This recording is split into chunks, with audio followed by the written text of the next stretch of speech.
Welcome to the Indian Ocean World podcast.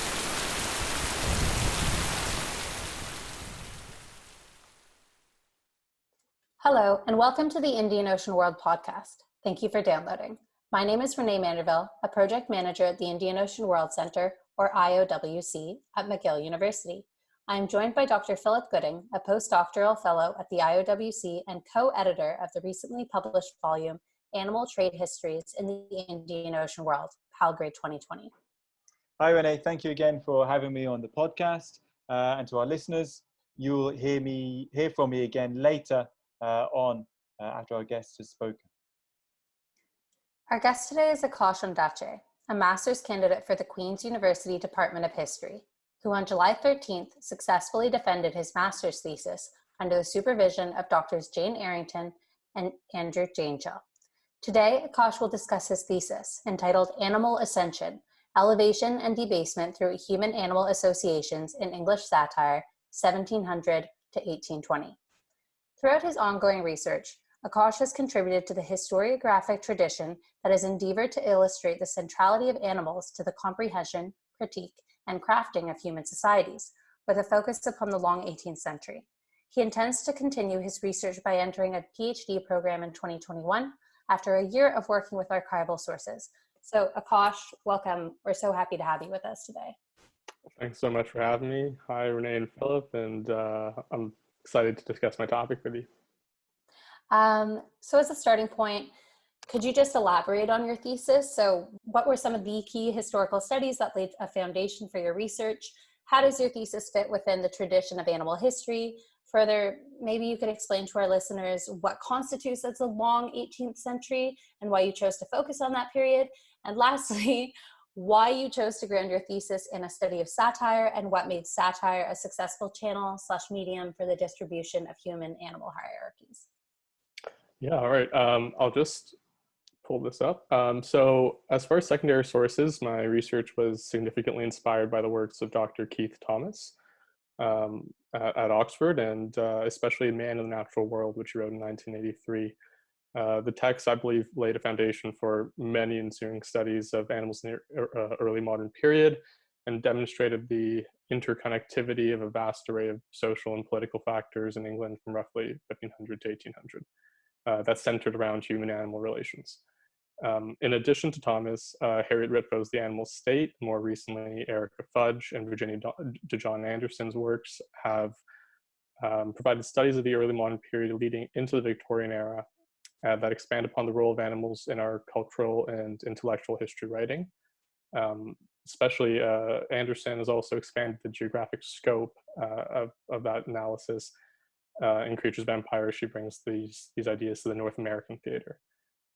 So when I decided to research in the current of animal history, I knew I couldn't tackle a time frame as large as Thomas, and I finally settled upon the long 18th century. This coinage, the long 18th century, has been used by numerous historians to better encompass the natural progression of culture and politics in England. And some authors, such as Frank O'Gorman, famously have identified the beginning of the long 18th century as far back as the Glorious Revolution, 1688. For my study, I settled upon 1700 to 1820 for a variety of reasons. 1700, first and foremost, because I'm primarily interested in the works of the Scriblerus Club, an informal, semi-formal grouping of authors and academics and thinkers, namely Alexander Pope and Jonathan Swift, who formalized their group in 1714, but whose works predate that year. So I wanted to acknowledge those early works. The 1714 is also the year of the Hanoverian succession, and most of the monarchs for which the satire that I investigate is concerned are the Georges, George I, II, and III.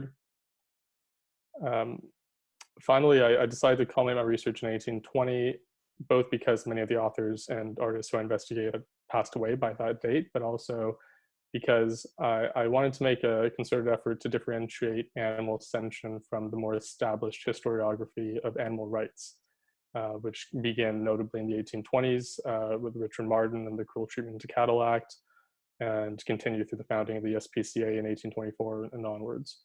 So that was my thinking as far as the temporal scope. So you'd asked about satire. The 18th century has long been closely identified with satire, as well as caricature, the visual counterpart. And the abundance of primary sources made it possible to discern common threads relating to animals quite easily. And satire, by nature, being a disruptive force that flourishes best with a democratized readership or relatively democratized readership, coincided well with the disruption of human-animal hierarchies. And so the medium seemed appropriate right away. Then through my research, I came to appreciate how the satirists themselves harbored strong views in regards to animal treatment and their position, and was fascinated by how they used various species in the ridicule of human individuals in society. I began to compartmentalize the various associations until it became clear that 18th century satire was simultaneously elevating animals while debasing humans. And this led to my formulation of animal ascension. I think that's, yeah. Thank you for your answer, Akash. That's very interesting.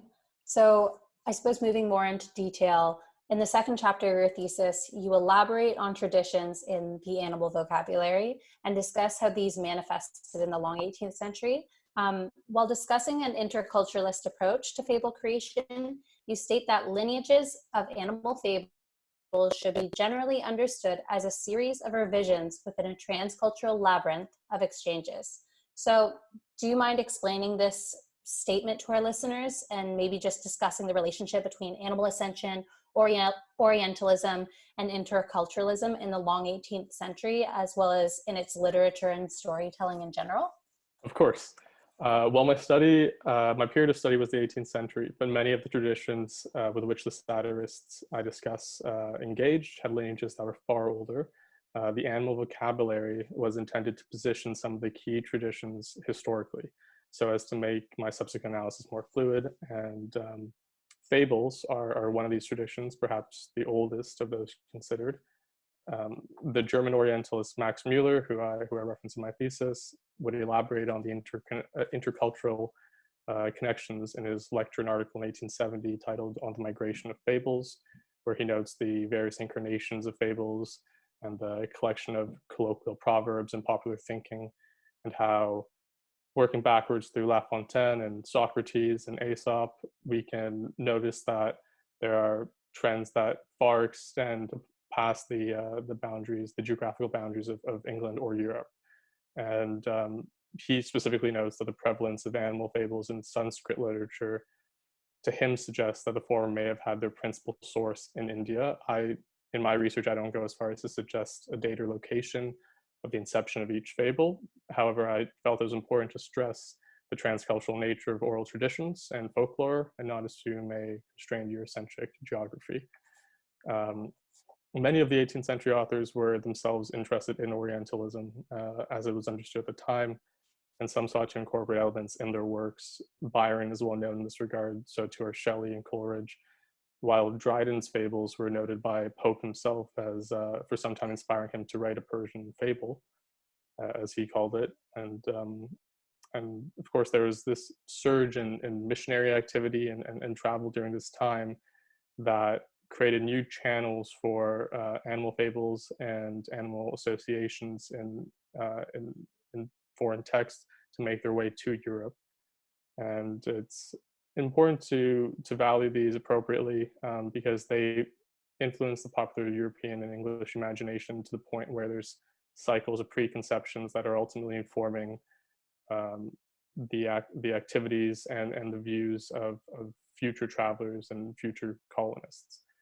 There were also efforts during this time to formalize the study of these foreign texts, and early modern Orientalism in England created such posts as Sir Thomas Adams, professor of Arabic position at Cambridge, and numerous other translations also came out of this tradition leading into the 18th century, the Jataka tales, the Panchachantara, and many texts which contained animal allegories.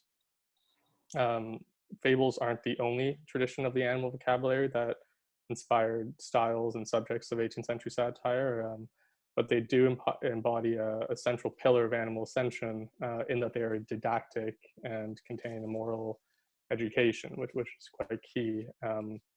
Christian parables, which are another tradition of animal vocabulary, similarly employ animals as a teaching device.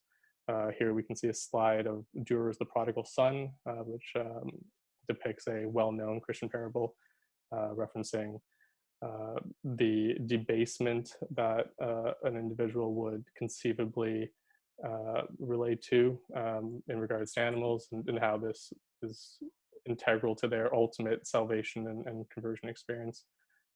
So whether through storytelling, images, or preaching, animals are present in a prodigious number of lessons communicated in early modern England.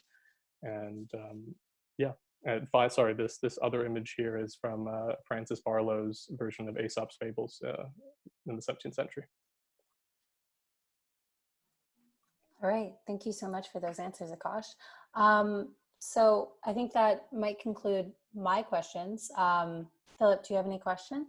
Yeah, I have a couple. Thanks, Renee. Thanks, Akash, as well. Firstly, I'm interested in understanding how certain animal species came to be defined and evaluated by human standards of civility and sociability. And how and why were certain species treated differently and afforded varying privileges? Yes, so I stress in my thesis that both humans and animals and human and animal behavior could be subject to praise or criticism, deriving chiefly from conceptions of civility and sociability. For though commentators were generally sensible and mindful of the relative faculties of each species, all species could nonetheless be judged to an extent upon their operation within and use towards human society. For animals, this would manifest in a preference for certain species over others, based in part upon such qualities as domesticity, grace, or organization, while for humans, it could result in being vilified or otherwise depreciated to the rank of animals, or in fact below animals. One of the major works that anchored my study of the concept of civility, or civilité, was Norbert Elias's The Civilizing Process in 1939. Elias discusses the removal of violence from the scenes of social life, and through a fascinating history of table manners and social norms, touches upon many of the ways that the treatment of animals in the West and the concept of civility were defined by their antithesis and brutishness or paganism. So being juxtaposed with brutishness, paganism, or in fact barbarity or wildness, the Europeans crafted their identity and image. And both humans and animals came to be considered in relative fashion based upon these qualifications. While it might seem shocking that animals be deemed civilized and a human be labeled barbarous, this was in fact exactly what occurred time and time again in the 18th century. Of course, there was a variability in regards to the expression of civility or sociability dependent on the species in question. Anatomy and movements could be considered graceful, for instance, as in the case of the Arabian horse or a purebred dog. These two species are two of which I consider privileged species in my thesis, meaning they came to be highly valued and were given attentive care and often intended to reflect and project in some manner the qualities of their owner. This privilege does not mean, however, that all members of these species were treated gently, and in fact many were tortured or killed according to the whims of humans. But it's important to keep in mind that that there was a hierarchy of animals separate from the hierarchy of humans and animals. Another animal commonly associated with grace and civility were birds. This has been recently presented by Peter Salins in his book 1668, The Year of the Animal in France. He discusses the use of birds in the courts and the royal menagerie at Versailles. And it's a fascinating example of learning through animals and the intent behind a monarch wanting his subjects and wanting his courtiers to acknowledge his place within the natural order as well. There are similar examples of animals being employed as as civilizing agents in England and throughout the 18th century. Pope and William Hogarth and many of the individuals I studied in this paper had strong attachments to their animal companions and often communicated their belief in species-based relativism while evaluating civility. A different kind of praise was heaped upon animals that worked in large numbers or which crafted or created structures that were deemed architectural. Here we speak mainly of insects, for instance, bees and spiders. The bee, or an arachnid, I suppose, in the case of a spider, the bee was an extremely popular symbol in the early modern period, leading into the 18th century, even being labeled the virtual paradigm of neoclassicism. And it appears in Manderville's Fable of the Bees, The Grumbling Hive, as well as countless poems and short stories. And the hive and the busy bee came to be two images that were didactically employed to promote social cohesion and laboriousness and similar virtues that could be gleaned from the life of these insects. Napoleon, by the turn of the 19th century, would famously adopt the bee as a symbol for France in similar fashion, which I discuss in my chapter on animal ambassadors. And spiders, meanwhile, in crafting their webs, were often concurrently applauded and vilified. Spider associations might have on occasion suggested a clever mind, but were more often than not used to attack a human subject as conniving or malicious. And they were notably associated with the satirists themselves on many occasions. I think I have a few images here. These are some images of facial comparison, facial symmetry, physiognomic portraits. So one of the other traditions, in addition to fables within the animal vocabulary, is physiognomy, and this is one of the foundational texts by Giambattista della Porta. And on the right here, we have an example by Rowlandson, an 18th century English caricaturist using very similar faciality. And again, here, Charles Lebrun, who would lecture throughout Europe on physiognomy, and physiognomic practice was very much an entire ethos and way of thinking, not just in aesthetic style, but as far as caricature was adopted as such. And here, in regards to what I was just discussing about animals in large numbers, on the right you have Cruikshank the British beehive, which is kind of this iconic, slightly after the period of study that I'm interested in, but it's nonetheless important, I think, to be amazed by how in the span of a century, human beings came to be so commonly associated with animals that their entire society and social organization could be viewed through the prism of animal society. And on the left, there's two prints, two engravings from Hogarth's The 4 Stages of Cruelty, which depict the Dive evolution,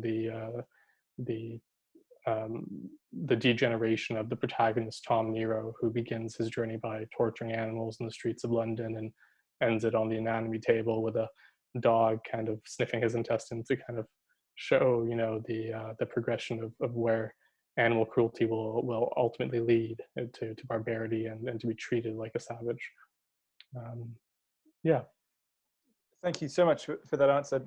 I really appreciate your identification of how the human-animal binary doesn't really hold, and this is part of a broader discourse about the blurring of the human-nature binary, which is very popular in, I suppose, capitalist scene discourse at the moment, which seems to get really fleshed out here. Also, something that's really interesting about the animal seen as civilizable or sociable. It's notable how many of these come from the Indian Ocean world, and very much these sociable or civilizable animals, or the ones that are perceived as such, were very much the ones that were demanded by European royals to be brought back on ships from the Indian Ocean world for display in royal menageries. This is really, really fascinating stuff. Thank you so much for elucidating that. But I suppose departing from that as well, I want about the role of religion. For context to our listeners, throughout your thesis, there is significant emphasis on the relationship between religion and animal elevation or animal ascension. So would you mind elaborating on the role that religions, both Abrahamic, but also possibly some from the Indian Ocean world as well, Hinduism, Buddhism, and Islam, so Islam being an Abrahamic religion as well, had on influencing the philosophies and theories of varying levels of animal autonomy and human debasement? Yeah, that's a major topic, and I'm not sure I'll be able to adequately introduce it all. But it's very important though, and the Abrahamic faiths, to put it broadly, and it should be noted that there's an immense variability of animal practice in each faith in each locality. But Christianity in particular, as the dominant faith in England at the time, in particular was appreciated in 18th century England, or pardon me, as it was appreciated in 18th century England, afforded humans with a great many privileges based upon conceptions of human exceptionalism and supremacy. We've already briefly touched upon Christian parables and as a teaching device, but in the prelude to the period of the Scriblarians, there's another major discussion being had in regards to animal faculties and the dominion over nature. And this is, of course, to do with René Descartes in France as in the previous century, and Michel de Montaigne and their debate over Descartes' concept of the beast machine, or the beast machine theory. This was immediately of interest in England, and from editions of The Spectator and Joseph Addison's writings on it to the Scriblarians themselves, there's much discussion that I tried to summarize to some extent in my thesis. Descartes essentially proposed that animals worked along the basis of automation and were not governed by a discernible reason, and thus were in fact much like machines. And Montaigne's more relativist approach acknowledged varying degrees of reason, and like the Scriblarians to come, stressed that each creature's faculty was honed to their position within the natural world and to their specific needs and functions. The prevailing Christian conception of the great chain of being, pardon me, right here on the left, we have one of the most common depictions of the great chain of being, and on the right, an English example from the 17th century. So the prevailing concept of the great chain of being had ordered humans and animals in a rather static hierarchy. And yet, while that's quite clear from simply looking at the image, some historians, such as Catherine Chevallot, have remarked that while the great chain of being was a model of hierarchy, it also implied some troubling interconnectivity and ambiguity. She argues, in fact, that it blurred the distinctions between various orders of creation. For if a chain is to remain intact, its links must intersect and overlap. So it's interesting, I think, that by associating humans so definitively above animals, the Christian theory, Christian theology and theorizations, how that a certain responsibility was required of the former in relation to the latter. It can be argued that the great chain held humans and animals closer than Descartes' early modern formulations. So contrasting Christian conceptions of human-animal hierarchy with Buddhist or Hindu philosophies can be slightly troubling, and it's easy to anachronistically assume that contemporary thinkers and audiences were well versed in these faiths and structures. And while Oriental cultures were studied, and obviously we discussed how they were of great interest, it's difficult to speak to how well they were understood. And definitely some of the more superficial expressions of animality through faith, for instance, theriocephaly, animal headedness, the condition of having an animal head, which are commonly depicted among Hindu gods or Egyptian gods, would most likely represent a pagan other to Christianity that it sought to distance itself from. Though, interestingly, when dealing with the Scriblarians and early modern humanists and neoclassical writers, it's important to identify their interest in the Greek tradition and their writings concerning Arcadia and the dominion of Pan, which contain numerous hybrids and human animals, and it's very reminiscent of a kind of their version of paradise or a state of nature. So there's, I think it's a very complicated web to untangle, but there's definitely an infinite amount of various different conceptions of human animal hierarchy based around religion. Yeah, thanks for that. For a very good summary for what was a very broad question. So apologies for for making it. No, no, no. You dealt with it very well. So thank you very much for that, Akash. In fact, that is, I think, my final question. Renée, do you have another one? Yeah, I think so. So thank you, Philip. Akash, in the fifth section of your paper, you elaborate on the animalization of races beyond those within Europe at this time, specifically the animalization and savage narrative that developed towards indigenous peoples within North America throughout the age of exploration. So because our center obviously focuses on the Indian Ocean world and thus the indigenous peoples of Africa, Asia, and Oceania, rather than in North America, I suppose I'm just wondering how settler colonialism in general and global cultural exchange in the 18th century intensified the fears of decivilization and intensified savage narratives, as well as how animals figured into the crafting, expression, and defense of civility.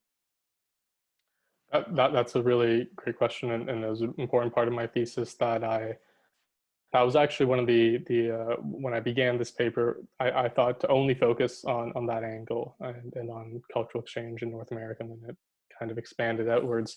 But it's a captivating part of early modern thinking towards animals, and it also represents some of the most detrimental animal associations that unfortunately in some cases have a continued legacy today. Many of the traditions of the animal vocabulary and the associations of the 18th century were brought to the colonies and where they took on new significances. One of the definitions of civility that some early modern thinkers such as Henry Home, Lord Kames discuss has to do with the stages of civilization. In other words, the belief that in a teleological manner, humans have maneuvered their way through logically evolving stages and in the process exemplified certain behavioral patterns. Indigenous peoples in North America, for instance, were commonly theoretically positioned in a lesser stage, state of being, and were deemed savage. Animal associations helped compound these distinctions. So, for instance, Virginia John Anderson notes a case study of colonial Virginia where in the mid-17th century, if an indigenous hunter were to kill a wolf, which was considered an undesired animal, their bounty would be a cow, and while the bounty of a non-indigenous person would simply be payment in currency. The Virginia Burgesses believed that this would civilize the Indian and also subsequently introduce into Christianity, as the possession of domestic animals fulfilled the scriptural injunction that humans exercise dominion over the creatures of the earth, and this was a responsibility that indigenous peoples ignored. So animals were used in that sense as a projection of civility. Now, colonial realities were such that it's rare to see that colonial realities and colonial ambitions perfectly sync. Many compromises arose immediately, and animal elevation husbandry, for instance, had to be adapted to the new lands and climate, and indigenous technologies were crucial to the survival and successes of colonial ventures. This cultural exchange and reliance and friction scared arbiters of civility and authorities, and who hypothesized that European settler colonists would themselves decivilize, being far from the metropole. There was a newfound impetus to protect and to project civility. So an example of protecting civility can be found in the work of Sarah Hand Meacham, who discusses a 1768 case study of Jonathan Boucher, a very interesting case study of a man who loses his dog. Ostensibly, someone steals his dog, and he, in a backbreaking manner, seeks out a new English dog of the type popular with gentry in England.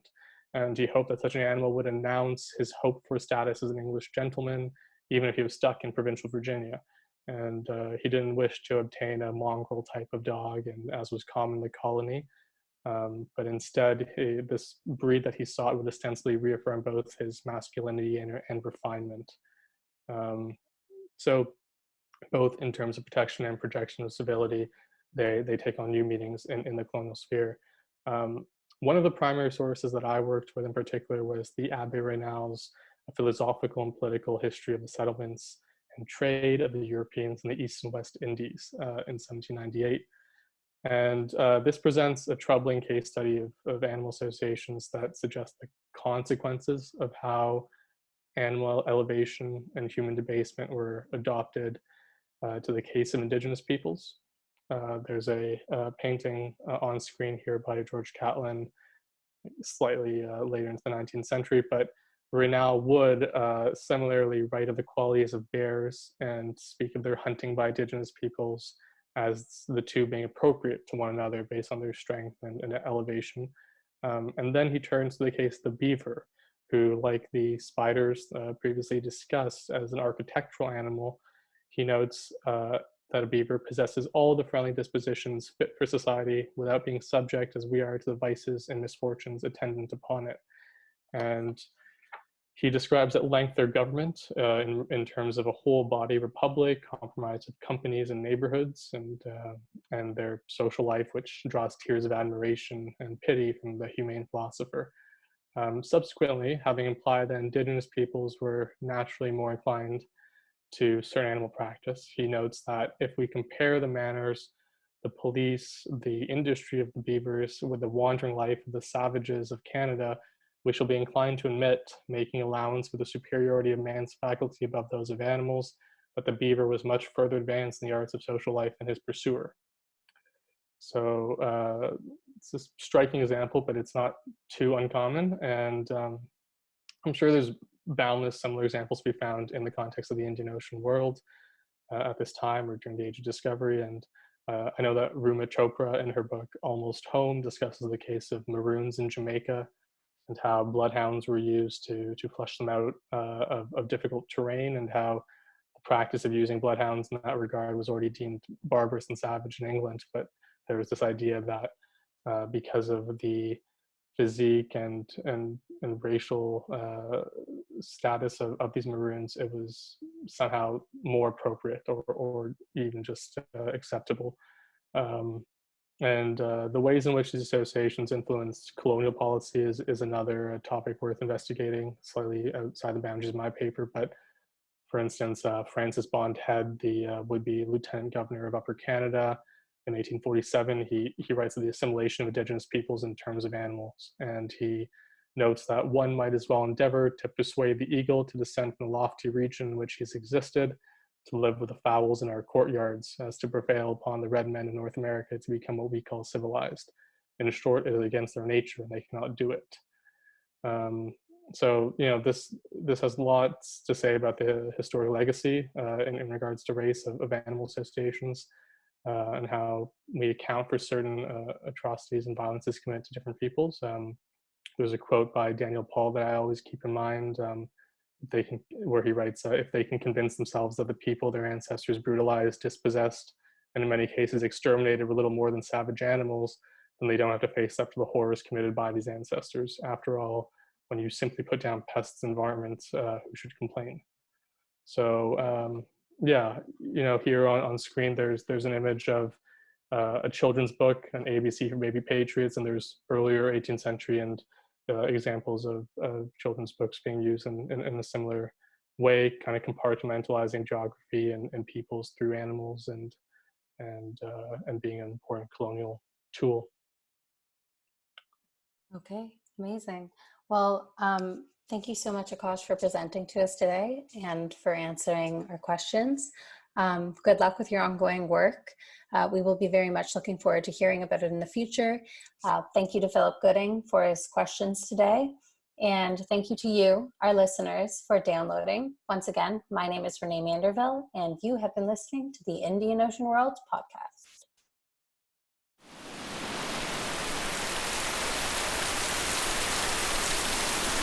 The Indian Ocean World podcast would like to acknowledge the generous support of the Social Sciences and Humanities Research Council of Canada. This podcast series is part of the SSHRC-funded partnership project Appraising Risk, Past and Present, interrogating historical data to enhance understanding of environmental crises in the Indian Ocean world.